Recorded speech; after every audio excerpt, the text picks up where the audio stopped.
Today I'll be presenting over the topic what to expect from Sugarloaf Mountain in Heber Springs.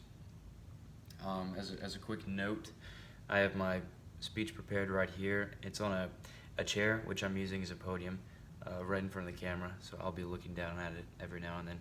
But with that being said, let's go ahead and get started. So, have you ever had the urge to get out and enjoy a warm, beautiful weekend, but you weren't sure what to do? Next time this opportunity rolls around, you may want to consider visiting Sugarloaf Mountain in Heber Springs. As a lifelong resident of Heber Springs and avid climber, I've developed a love for the mountain and all it has to offer.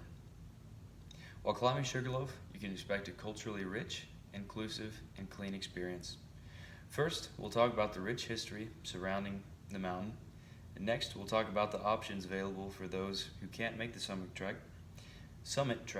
And finally, we'll discuss the effort that goes into keeping Sugarloaf clean and natural. So let's begin with Sugarloaf's history. Sugarloaf is thought to have been formed over thousands of years by erosion. The nearby Little Red River is believed to have carved out the land around the mountain and carried those sediments downstreams. The Osage tribe originally called the mountain Tonawanda, and this name is still used for one of the trails that wraps around the mountain's base. As European settlers moved into the area, the mountain became known as Sugarloaf. This name was given to the mountain due to the fact that it looked like a block of refined sugar, which was called a sugarloaf. The town that developed nearby was originally named Sugarloaf, but then was renamed to Heber Springs as we know it today. So now that we've talked about the history, let's talk about the diverse walkable trails up and around Sugarloaf Mountain. So those who can't make it to the top, due to the climb or sometimes rough trails can still enjoy a trip to Sugarloaf. The Tonawanda Trail wraps around the entire base of the mountain and offers a scenic hiking experience without the elevation of the normal summit climb. Additionally, the Tonawanda Trail is much less traffic than the summit route, so hiking it can be a more relaxing, secluded experience.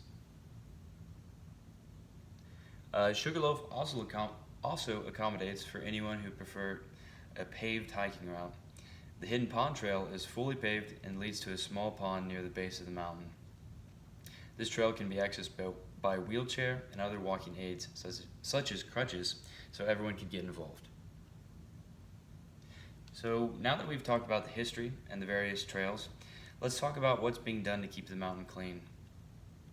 Locals have been working diligently to preserve as well as improve Sugarloaf and the trails around it.